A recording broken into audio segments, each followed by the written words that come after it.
Welcome to our post-game press conference. I'm joined by our winning coach, Coach Yang Yao. Coach, congratulations and belated happy birthday. We witnessed a competitive and highly physical game today, but with JJ out of the game, how would you describe how the locals held the fort for rain or shine? Yeah, medyo unfortunate yung nangyari. I think the referees just lost control of the game at that time. They were allowing too much contact. But when it happened, I knew parang imposibleng manalo. No? 6 minutes pa yata left to go. And then there's really no way or matchup you can do against Bol.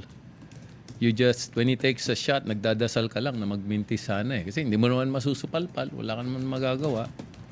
So, incredible toughness that the team showed, and our prayers just worked. No? Kasi mahirap talaga eh. Nung first time I saw him on the court, I was thinking, how do you play against this guy? Parang dapat nasa Meralco siya. Pwede siyang gawing poste ng Meralco.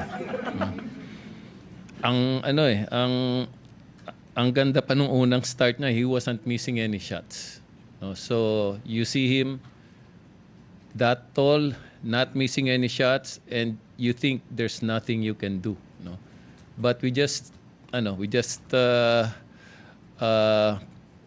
practiced patience. We just played with a lot of toughness.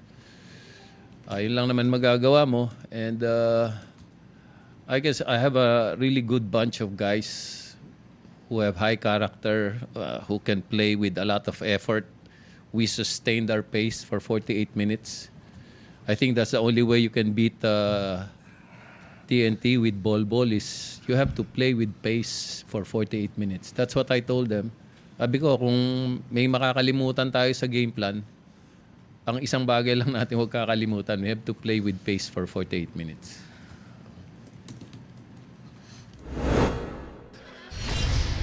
Modern rival